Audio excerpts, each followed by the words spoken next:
Hello everyone, welcome to Arvind Academy's Polity classes.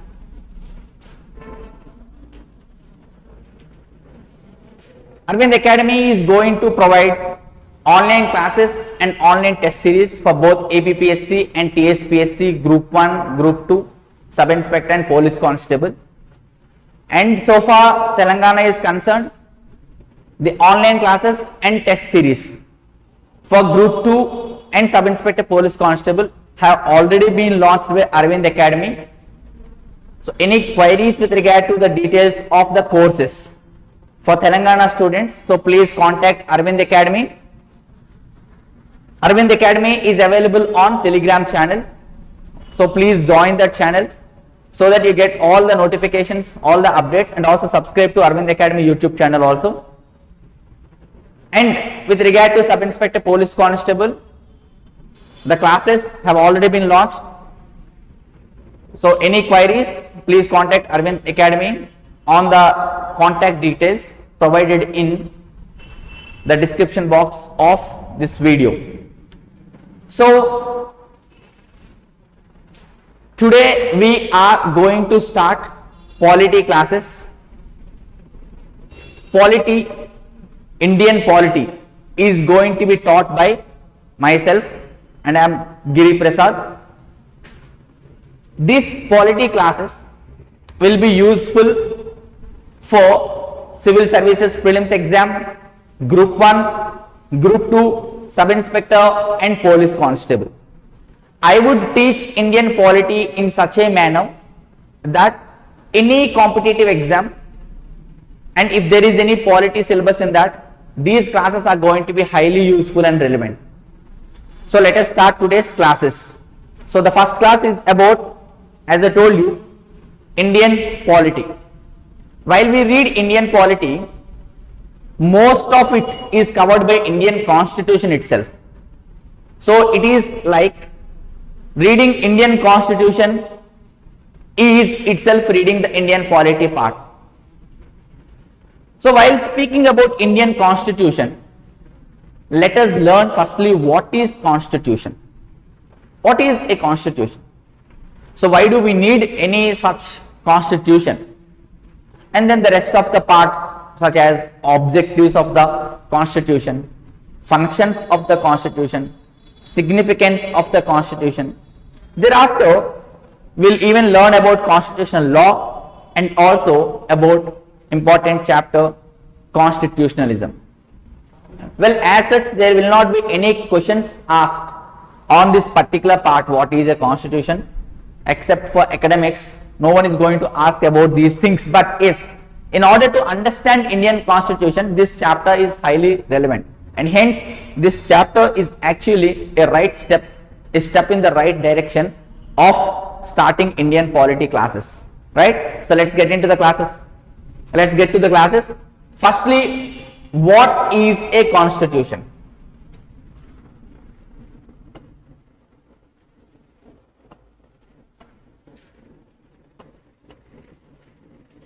What is a constitution? Well, if you go by the textbook definition,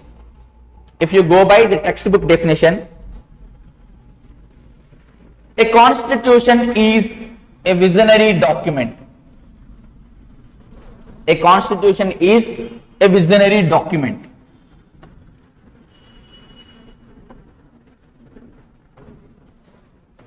This document has fundamental principles.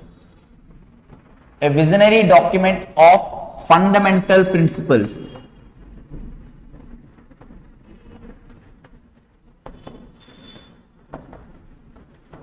On the basis of which a state is constituted and governed. On the basis of which a state is constituted and governed. So simply put, constitution of a state,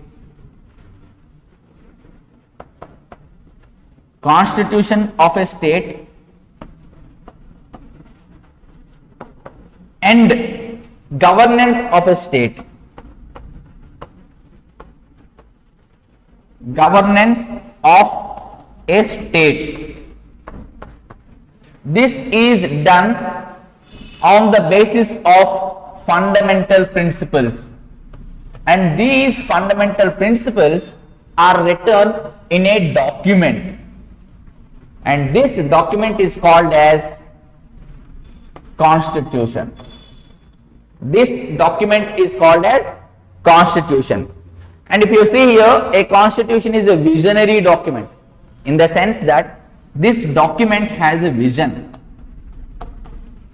The constitution has a vision and it is in the written format in a document, and that document has fundamental principles according to which a state is to be constituted and governed. Simply put, this is like the textbook definition. Simply put, the basis of governance in our country is constitution. Constitution is the basis.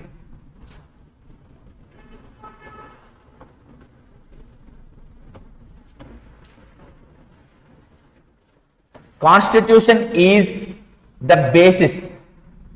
Basis of what? Basis of governance in India.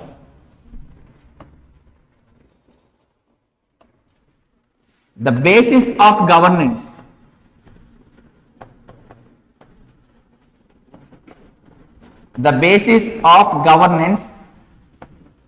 in our country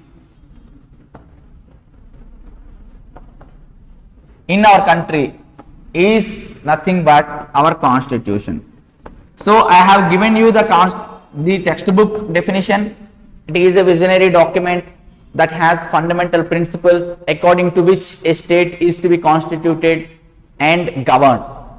But if you are so confused about the textbook definition, it is the simplest definition of all, which is that if somebody asks you what is a constitution, you can say that the basis of governance in our country is constitution. The basis, the governance in our country is done according to certain fundamental principles written in a document called constitution, right? So I hope the definition of constitution is clear. But my point is, why do we need a constitution? Why do we need a constitution? Is it really necessary to have a constitution? If not constitution, then what is going to happen? If there is no constitution, what is the necessity of having a constitution? What is the necessity of having a constitution?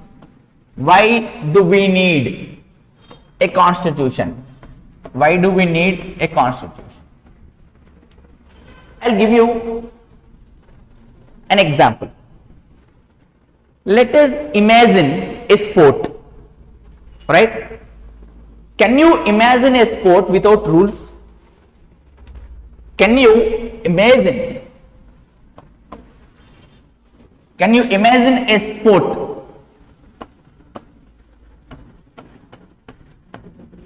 without rules? No. So any sport you take, hockey, football, volleyball, kabaddi, whatever sport you take, definitely there are rules for it. Why? Because so that the sport is played in a fair manner, in the sense that rules will ensure fair play. Is it not? Rules will ensure fair play, and these rules are universally applicable to all the players across the world. Is it not? The rules, like the favorite sport in India of everyone is of course cricket. So do you have any rules? Rules of cricket for India different from rules of cricket for a different country? No, right? Those rules are universal and it is applicable to every team, every player across the world. the same set of rules. So universalism. Firstly, you will have a fair play. Secondly, that is universally applicable, right? And thirdly, rules, because of rules, there is minimal coordination. Because of rules, there is minimal coordination, because everyone knows the rules and they are bound to follow the rules. So irrespective of team, irrespective of the place or country, irrespective of whatever the factor is, the rules are applied on every player, whoever is playing that sport. See how important the rules are. If the rules are important just for a sport, don't you think that the rules are even important for a society also? Why again? Why does a society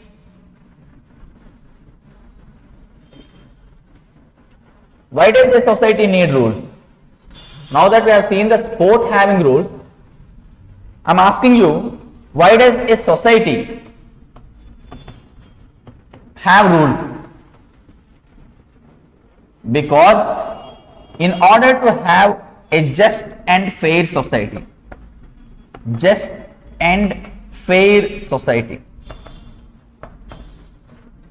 or else, let us take the example of Indian society. What is the characteristic of Indian society? Can anyone tell me? Characteristics, the nature of Indian society.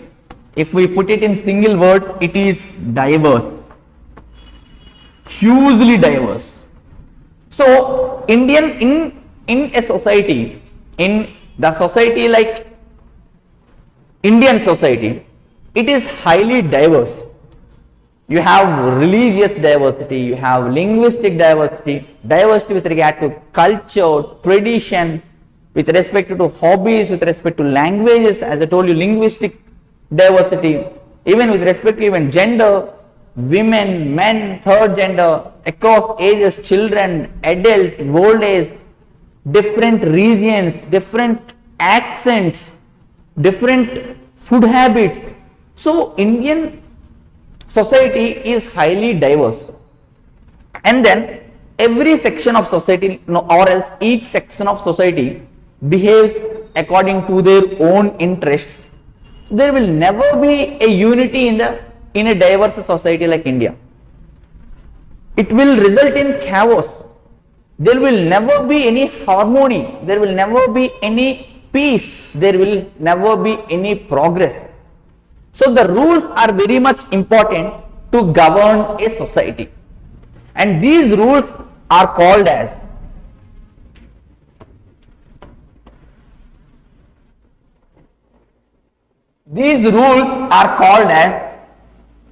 constitutive rules. These rules are called as constitutive rules, and these are written in a document, and this document we call it as constitution. This document we call it as constitution. So earlier I told you, it is a document which has fundamental principles that are the basis for how a state is to be constituted and governed. Here, as I told you, governing a society. Earlier I told you governing a state. State is nothing but society.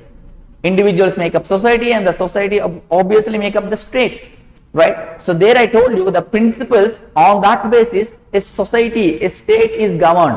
So this is where. So I hope the concept of constitution is clear, right? In order to govern the state, firstly, what does a state consist of? How do you govern a state? Everything is mentioned in the constitution. And as I told you, a state has a society has individuals. So society again has aspirations and goals. Individuals have goals, aspirations and freedoms. So how do they get that? Who is going to facilitate that? So it is facilitated by a overarching framework called as Indian Constitution. So everything is there in Indian Constitution in a written form with regard to how a society is to be governed, how a state is to be constituted, how the aspirations and goals of a society are fulfilled, how the aspirations, goals and freedoms of individuals are attained, how do we maintain our values, how do we cherish our values. Everything is in the form of a document called as Constitution. Right? I hope you are clear now with what is Constitution. Now, I'll give you few more examples. I just wanted to make concept clear. What is this Constitution? Because you will not find it anywhere. Even if you find it, you will not be able to understand in a way to express. So let us see these examples.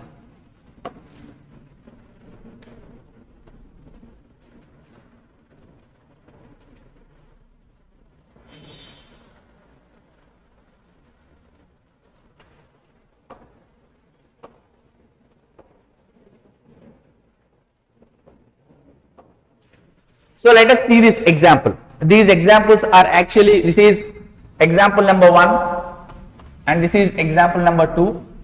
So probably it's not exactly clear, but I'll explain you. These examples are taken straight away from the NCERTs. The example number 1, it is a classroom. The teacher has some task out. Hence, she has opted a person as a leader and she has given the responsibility to the leader. Responsibility of what? Responsibility of keeping the class silent. Now that he is given the responsibility, no doubt, but if he has no power, how does he fulfill that responsibility? What is that power? If somebody violates, disturbs the class, so the teacher has told the leader, the class leader, to write down the names of the students, whoever disturbed the class.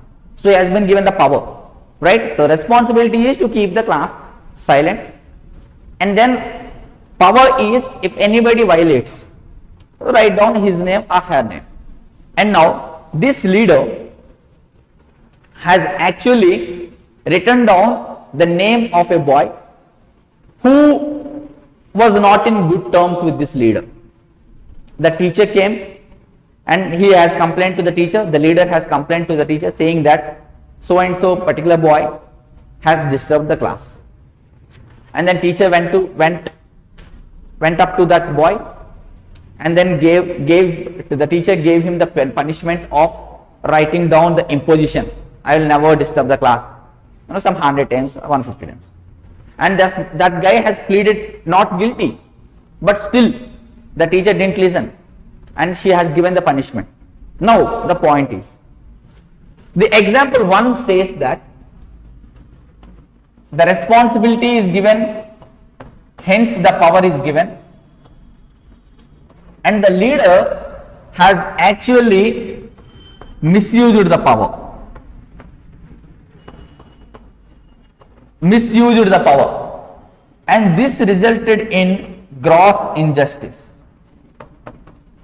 To whom? To the guy who has received the punishment. See, the power has been given, the responsibility has been given, but this guy has abused the power, which resulted in injustice. Remember this example. I'll make a connect to our topics. Now coming to example number 2. Here again there is a classroom and that is a leisure period. In fact, that's a sports period. The teacher came to the class and asked the class people that which sport are we going to play today? The boys said football usually, and the girls said the girls game, Coco or something like that.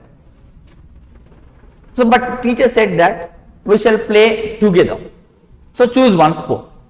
So the boys kept on saying that we wanted to play football, and the girls obviously their own interests. So now see that interests of boys and girls. As I told you, Indian society is diverse. So this is obviously a minuscule example though, but an example. So boys have their own interests, girls have their own interests. Now that my teacher wanted to have the sport played together, and hence as it is a democracy, she has gone for a voting.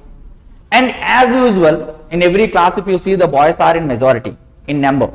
So the boys, as they are in majority, the voting actually it is in the favor of boys. That is, that day boys and girls both played football.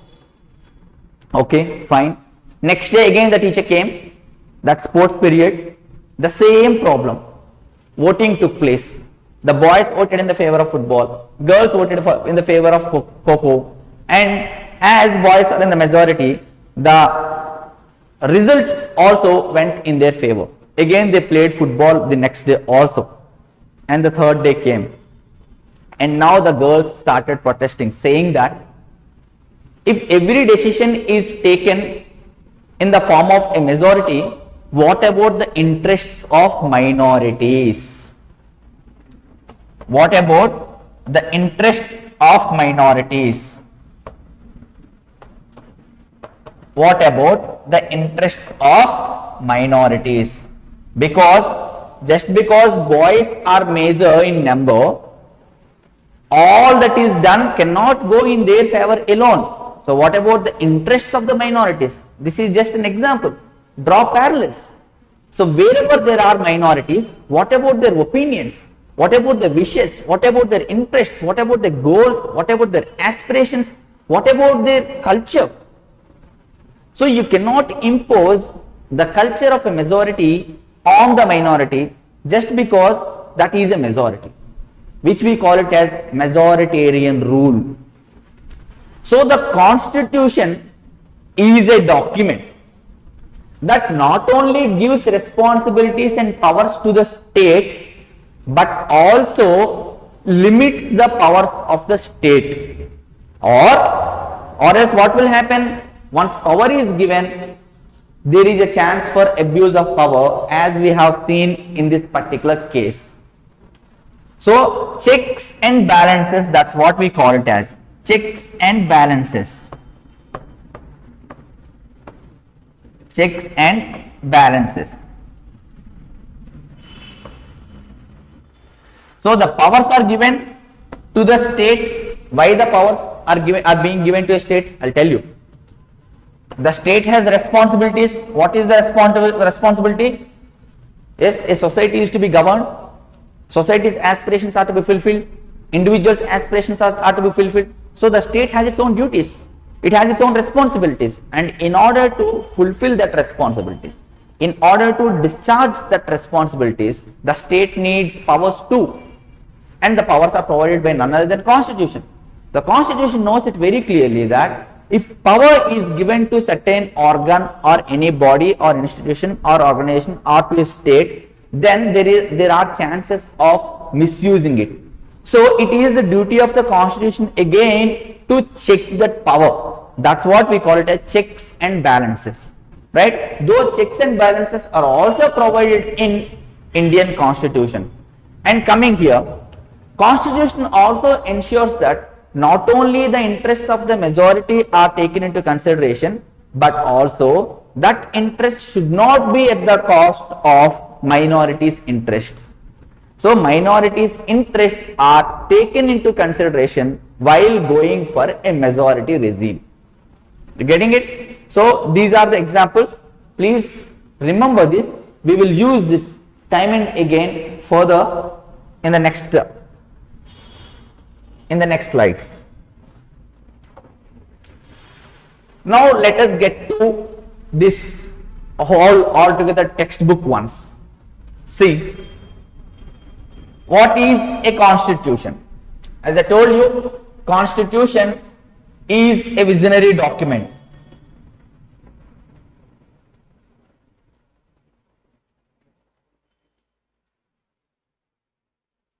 Constitution is a visionary document. Visionary document of fundamental principles.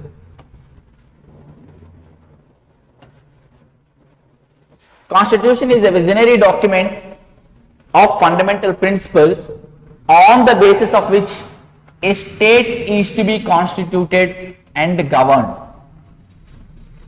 So this point says that a state is to be governed. A state is to be governed. So how do you govern the state? In order to govern the state, the constitution has established three organs.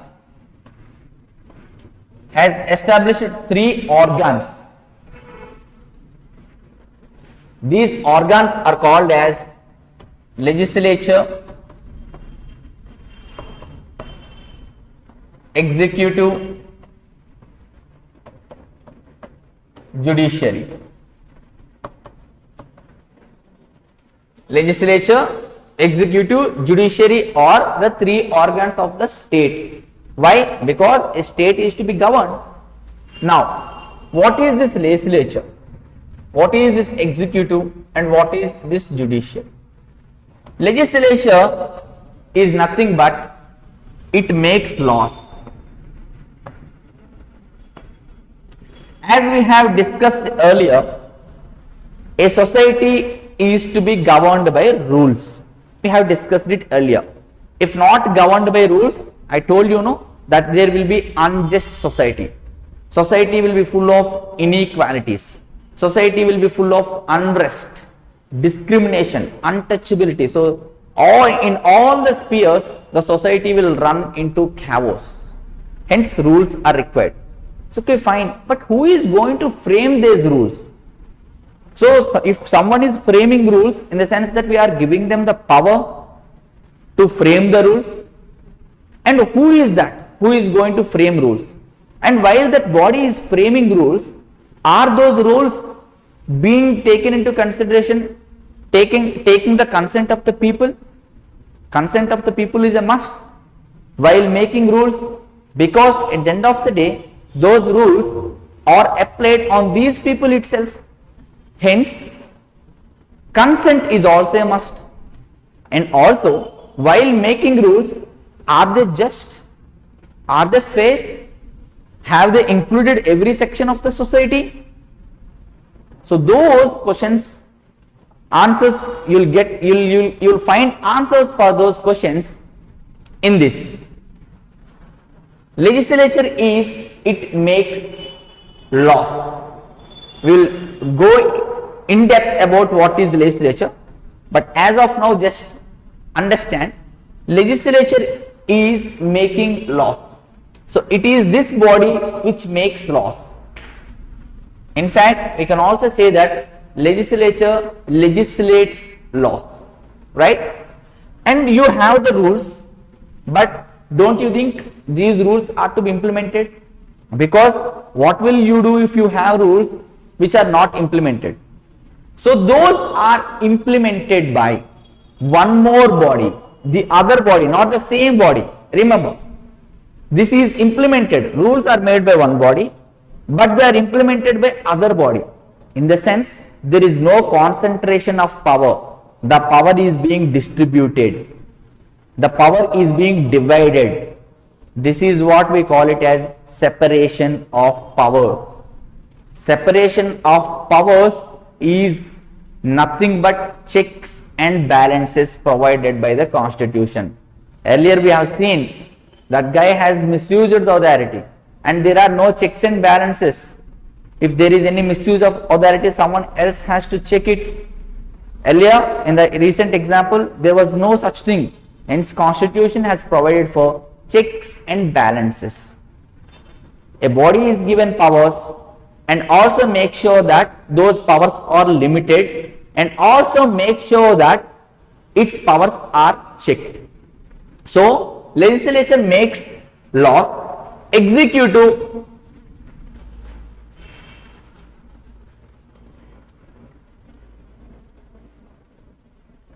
legislature makes laws.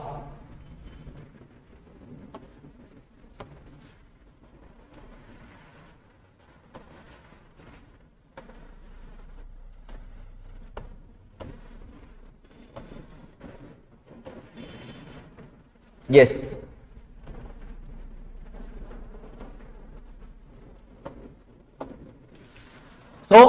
three organs of the state. Why? Because a state is to be governed. So for the governance purpose, there are three organs, that is the legislature, executive, judiciary. These are the three organs of the state. Legislature is such body, as I told you. What does it do? Yes, it makes laws. And what does executive do? It executes laws. In the sense, it implements laws. The name itself says. In fact, the name here also, legislature. I told you, it legislates. It legislates. What does the legislature do? It legislates. What is the activity of legislature? Making legislations. Legislations and laws, both are synonyms. Executive, the name itself says, it executes. In the sense, it implements. What are the rules implemented by executive? Those rules that are framed by the legislature are implemented by executive. So, execute, what does it do? Executing laws. And what is this judiciary? What does this judiciary do? The duty of judiciary is simple: adjudication. Adjudication. The executive is executing laws. But how do you know if whether these laws being executed by executive are these laws made by the legislature? If they are executing something else which is not legislated, so where are you going to approach? Whom are you going to approach? It is the judiciary. So, judiciary is such a body. If when the legislature is making laws, are those laws just, non-discriminatory, fair? That's what is actually supervised by the judiciary. If the laws that are being made by the legislature are not just, so you can move to the judiciary. You can move the judiciary. You can approach the judiciary. In cases of disputes, in cases of conflicts, in cases of violation of law, in cases of executive that is executing laws not in a manner that is prescribed by the legislature, judiciary comes into action. So, simply put, the duty of the judiciary is adjudication. It resolves conflicts. It resolves disputes. It makes sure that the laws are being implemented according to the frame of law, according to the framework of the law. And it makes sure that legislature is making such laws which are not unjust and unfair and undiscriminatory, non-discriminatory, right? So, the constitution, in order to govern the state, has established three organs called as legislature, executive, judiciary. And as I told you, here the legislature is making a law, in the sense that legislature has the responsibility of making laws. In the earlier example we have seen, while giving responsibility to any person, you should also give him the power, or else how will he fulfill the responsibility? Hence, the legislature has been given the powers also. The executive has been given the powers, and the judiciary has also been given the powers. So, the powers are distributed to three different organs. This is what we call it as separation of powers. This concept is a very important concept. Montesquieu's separation of powers.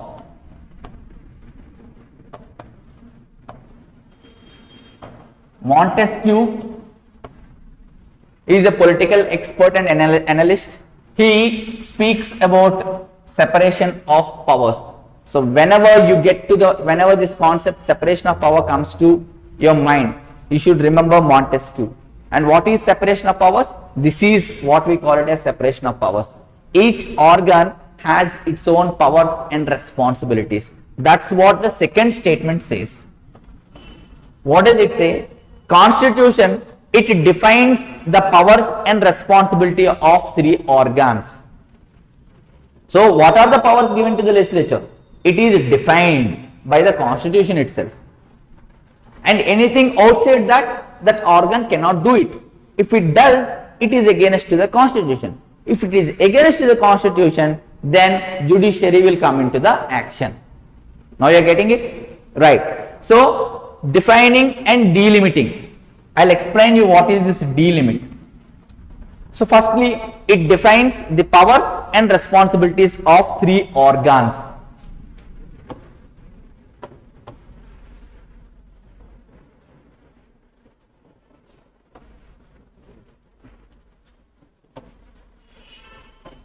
So it defines, as I told you, powers and responsibility of three organs.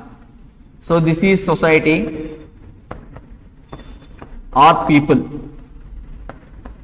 You should govern them, and in order to govern them,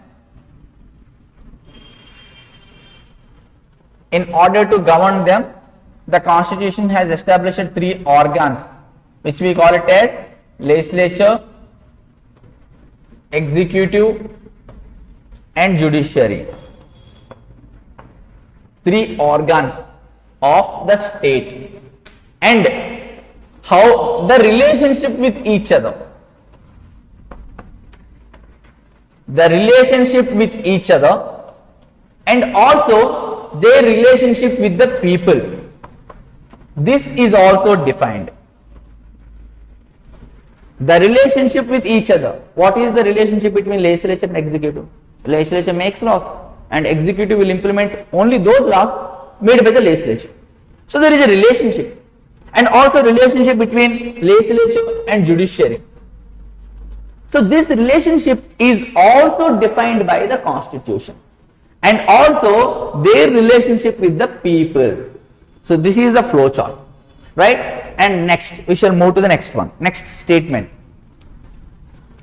It is a fundamental law of the land. Remember, this is very important. Constitution is the fundamental law of the land. Constitution is a fundamental law of the land. Also we call it as supreme law of the land. So what is the supreme law? Not that a law made by the legislature, not that an order made by the executive. It is the constitution, which is the supreme law of the land, in the sense that if the legislature wanted to make some laws, and we have everything written in the constitution, now that the legislature should make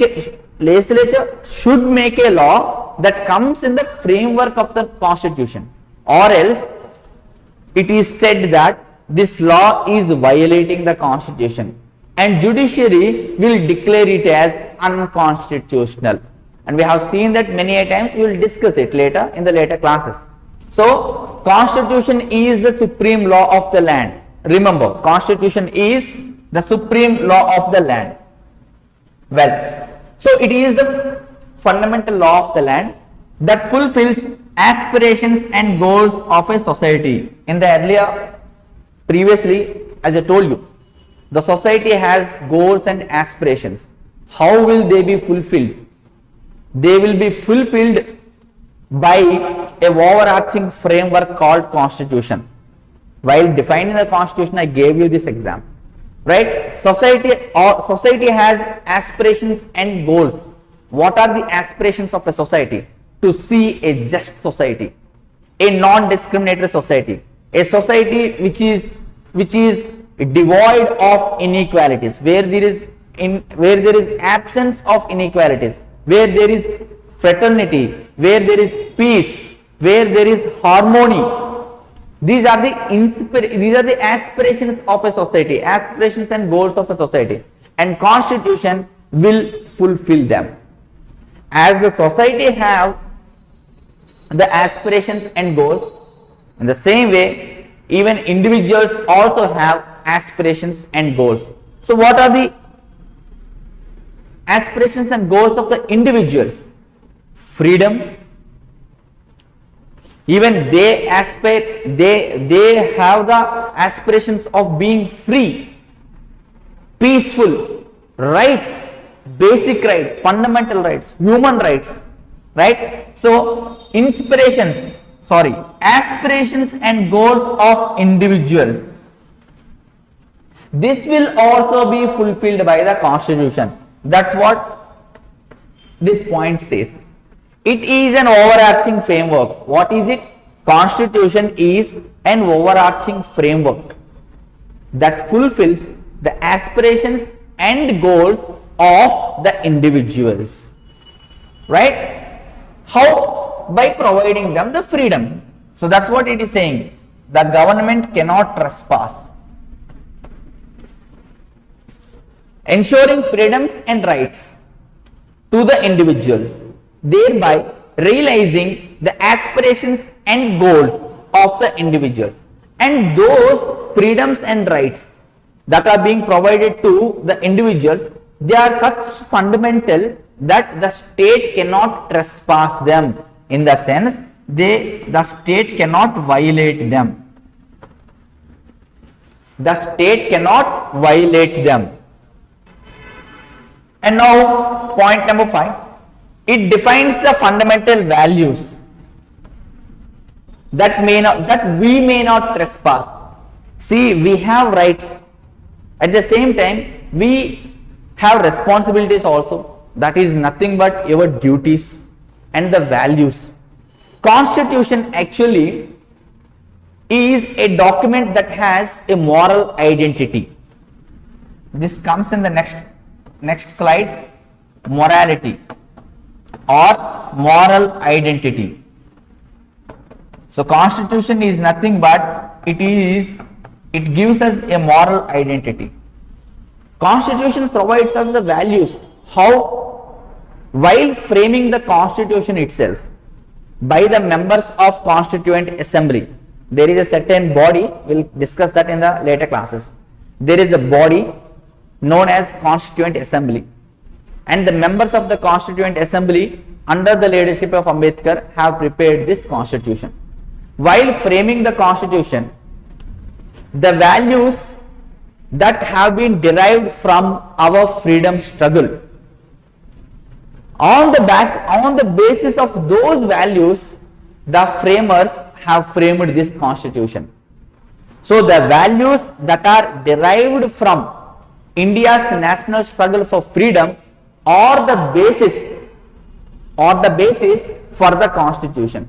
So constitution has such values, they are very fundamental, and these values have been derived from Indian freedom struggle, and these values that we should not trespass, that we may not trespass, in the sense that individuals are expected to follow those values that are provided by the constitution. And these values are such important now that actually constitutional values versus social values, and this debate is surfacing time and again in the modern society. The society has some values, the constitution has some values, but which is more important, which basically survives when there is a clash between constitutional values and social values, values that are accepted by the society, values that are provided by the constitution. When there is a clash between these two values, it is the constitutional values that dominates. It is the constitutional values that is supreme, and time and again this concept is being taken into consideration by the judiciary. So I hope what is a constitution is clear, and from now on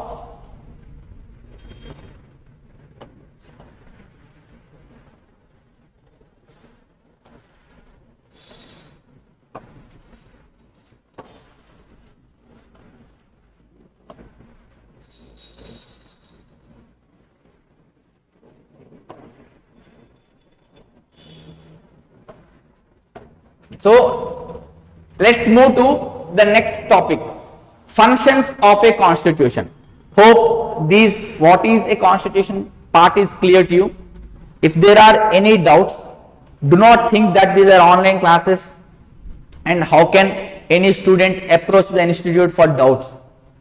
Please, if you have any doubts,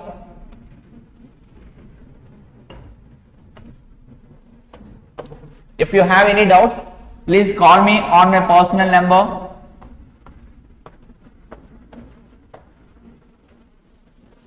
Online classes are not just meant to deliver the classes passively. We are going to deliver the classes very actively. In cases of any doubt, please call me on my personal number or call on the Arvind Academy's official number also, that is provided here in the description box, right? It is our duty to deliver it effectively and efficiently, and if you still have any doubts, we'll definitely clarify your doubts by almost coming to the doorsteps in the form of contacting on phone, right? Now next, functions of a constitution. Let us see this. What are the functions of a constitution? So now that we have seen what is a constitution, in fact why do we need a constitution, we have seen, right? Those 5 things are very much important. I'll give you the summary. Constitution is a document, a visionary document that has the fundamental principles according to which a state is to be constituted and governed. So we said a state is to be governed. So for that, it established 3 organs: legislature, executive and judiciary. It has defined their powers, it has defined their responsibilities, and it also has defined the relationship between the 3 organs and their relationship with the people. And also it provides a overarching framework under which the aspirations and goals of a society are fulfilled, and at the same time the aspirations, goals of the individuals are also fulfilled by providing them the rights and freedoms that the state cannot trespass or violate. It also provides fundamental values that individuals, we may not trespass them. So that's what constitution is. Now coming to functions of a constitution. Constitution lays down functions. Constitution lays down rules, as we have discussed it, that guard against the misuse of power. See, it has rules or lays down rules that guard against the misuse of power. We have seen an example, that class leader misusing his power. Now, Constitution provides such rules so that the misuse of power is protected. That is the function of a constitution. That is why I gave you that example. It is not only required to give them the power, but also the power is to be time and again checked so that it is not misused. That is why we say that a power corrupts a person and absolute power corrupts a person absolutely. Because of this, once you are giving power to a person, it is imperative to have checks and balances so that the given power is not misused, and this is what the constitution is doing. Constitution not only provides the powers, but also it has rules that protect the misuse of power. Second, constitution guarantees the right to equality to all persons and says that no citizen can be discriminated on grounds of religion, race, caste, gender and place of birth. I'll give you an example before getting into this. B.R. Ambedkar, he was humiliated. Society, Indian society is riddled with, it has been riddled with caste discrimination. That is why we have brought a concept called as untouchability, provided by the constitution itself, prohibition of untouchability. And in India, caste discrimination is one of the most common forms of untouchability. So Ambedkar was also subjected to caste discrimination. He was not allowed to sit in the class along with the other students just because he was from a downtrodden caste. He was from a scheduled caste. He was not allowed to mingle with the students.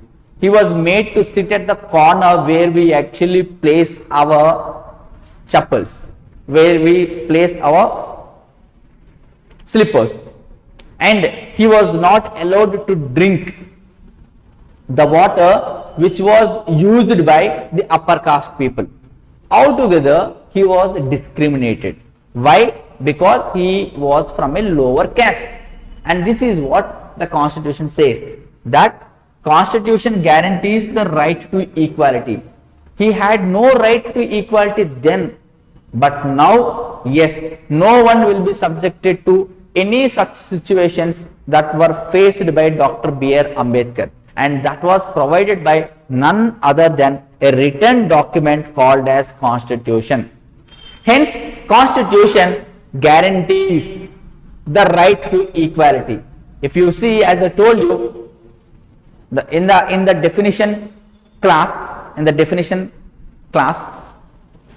I told you that the rights, the aspirations, goals of individuals are fulfilled by providing them the rights and freedoms. So those rights, so among those rights, there is one right called as right to equality.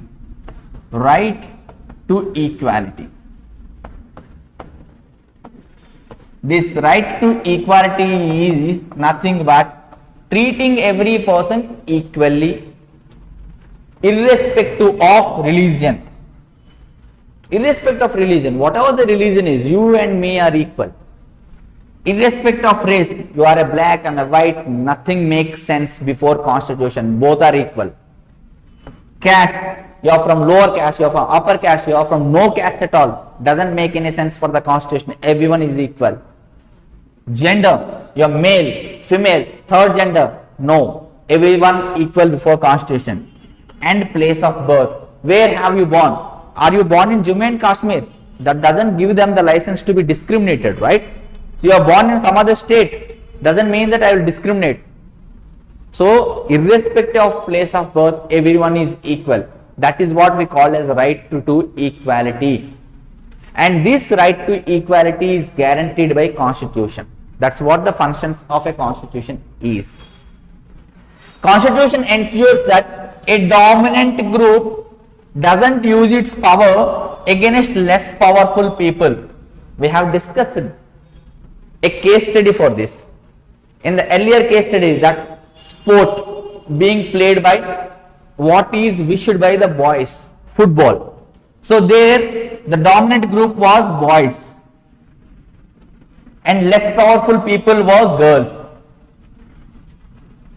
In that example, boys basically they have used their power because they are majority.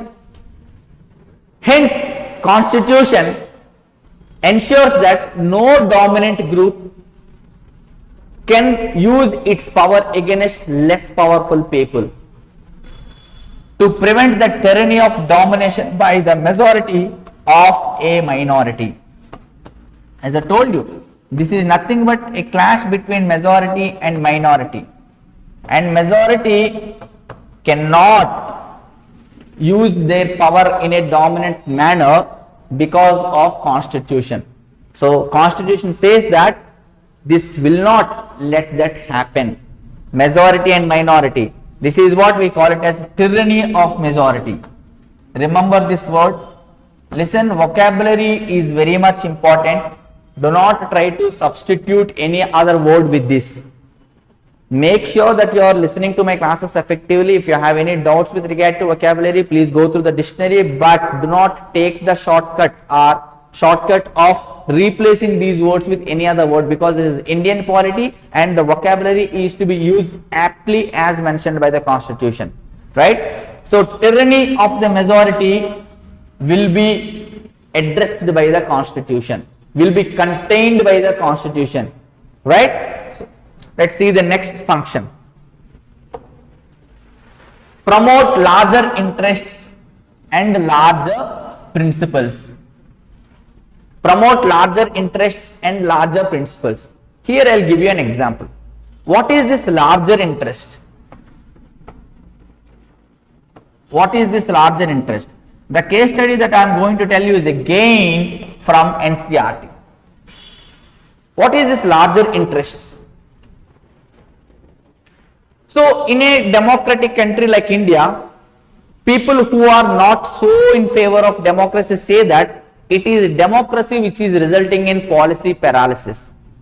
Even very recently, Niti Aayog chief happened to utter a statement against democracy, saying that in India there is too much of democracy, because of which tougher reforms are tough to implement. But he should understand, or he has to understand, that if there are any ills in a democracy, it is to be cured by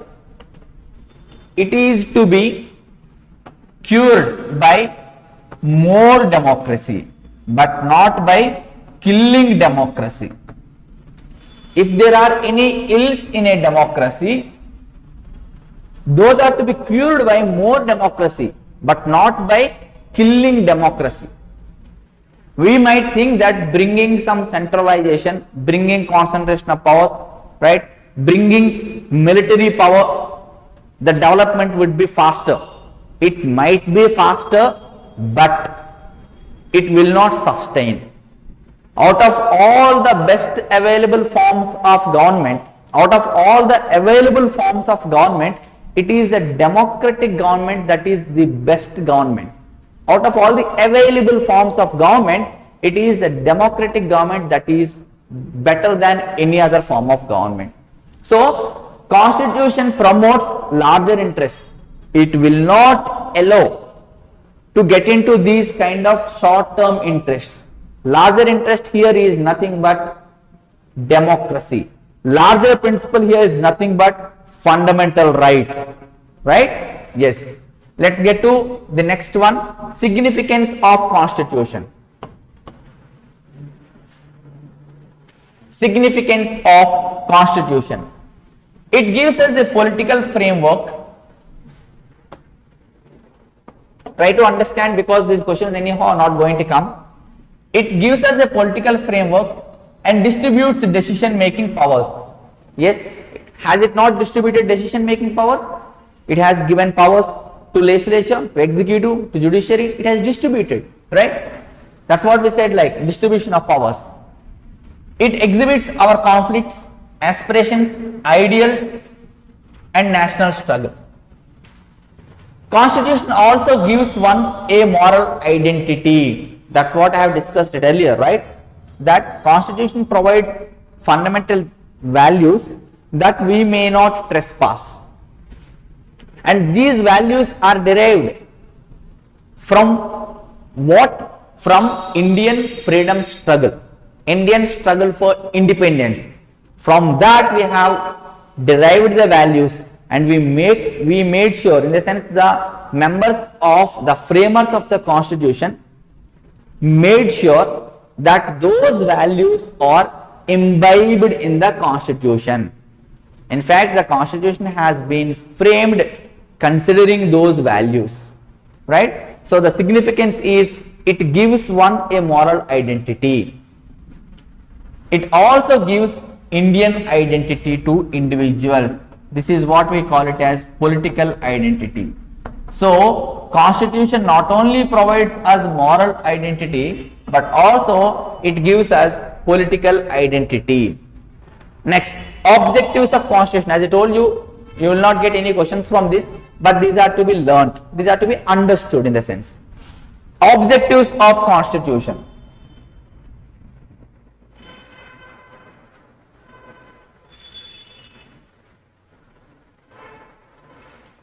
Objectives. What are the objectives of constitution? It enables the government to fulfill the aspirations and create conditions for a just society. Listen. Constitution envisions a government. Constitution envisions a government. This government is actually a limited government. Remember this. This is very important. So Constitution envisions a government which is a limited one and also enabling government. Enabling government, but not absolute government. But not absolute government.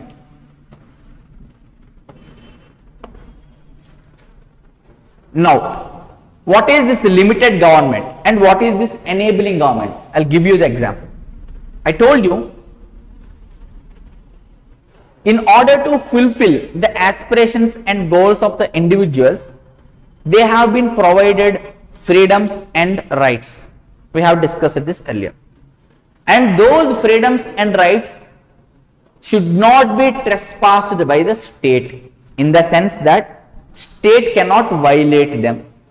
In the sense that, has the state not been limited? It is limited.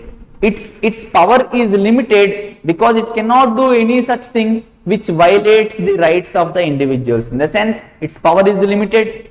So the government is limited in its powers so far fundamental rights is concerned. Hence we say that it is limited government.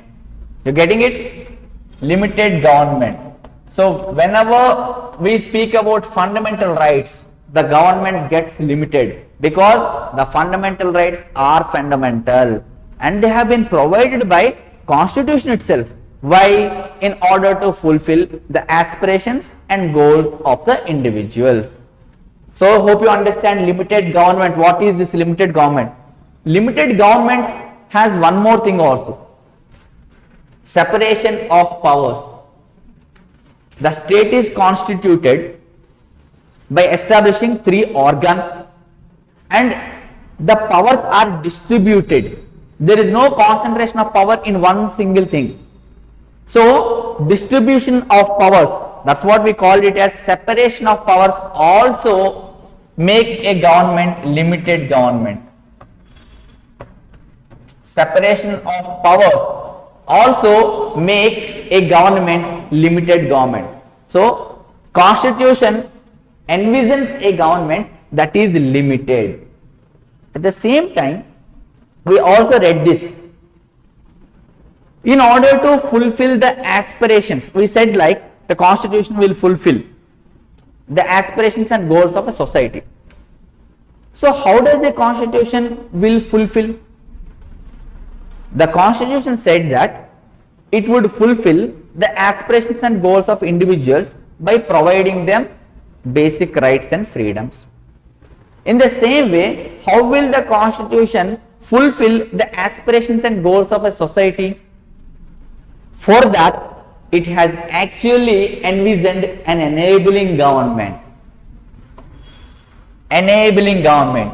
Why? Because to fulfill the aspirations of a society. And I have discussed it earlier. What are the aspirations of a society? Just and fair. So in order to fulfill the aspirations of a society and create conditions for a just society, it enables the government, and that's what we call it as enabling government.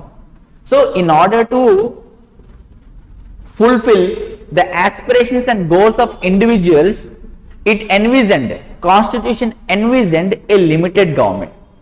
In order to fulfill the aspirations and goals of a society, the Constitution has envisioned an enabling government. And limited government and enabling government but never an absolute government.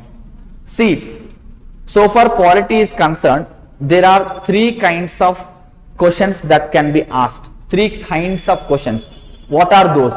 Number one, question based on the concept, that is the concept. Question based on the application of a concept, and question based on current affairs.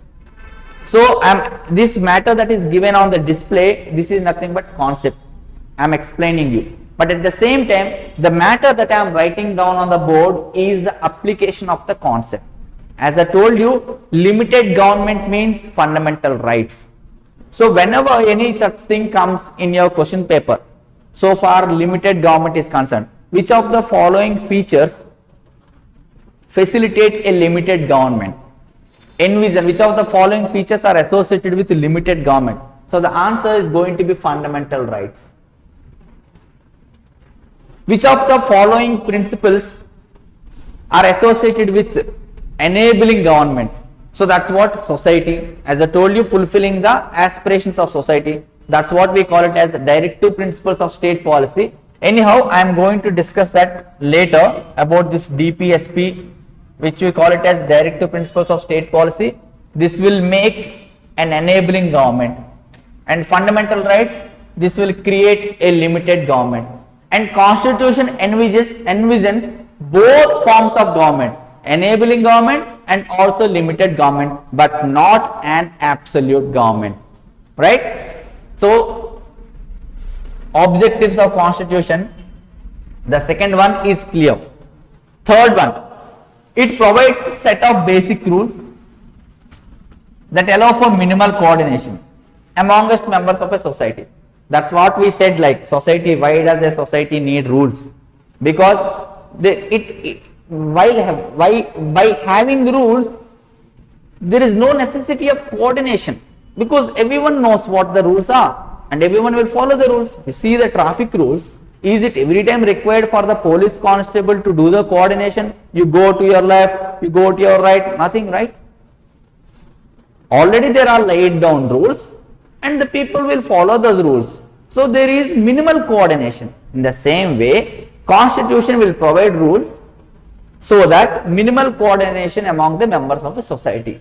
That is the third object of constitution. Fourth one, setting some limits. Government can impose on its citizens. Government can impose anything on the citizens, but not that which is mentioned in the constitution. Which is not mentioned in the constitution. It cannot impose everything. It cannot restrict the fundamental rights of the citizens. So government can impose anything on the citizen, but they must not violate their fundamental rights. Hence, we call it as a limited government. That's what it is speaking about, to set some limits. As the limits are set by none other than the constitution itself, hence I told you, constitution envisions a limited government. Constitution envisions a limited government. A limited government. Right? So hope this part is clear. Objectives of constitution. Let's go to the next one. Now, principles of constitutionalism. Before getting into that, I should explain you what is constitutionalism. So this I am going to take tomorrow. The next class is going to be about constitutionalism. But for now, let me summarize. So I have given you the definition of a constitution. What is a constitution? Well, various definitions and simple definition also. What is the simplest definition? Constitution is nothing but the basis of governance.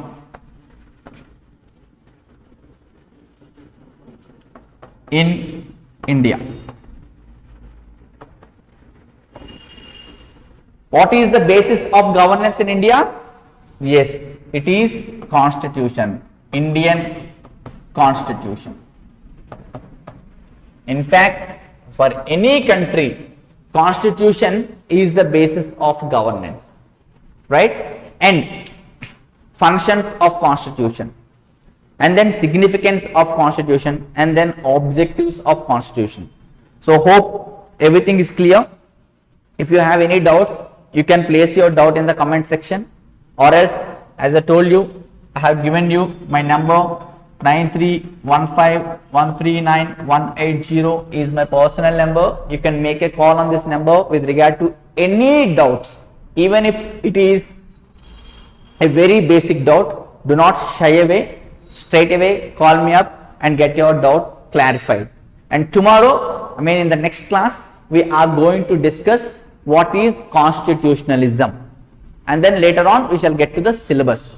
This constitutionalism is very important because a question has already been asked on constitutionalism in 2011 group 2.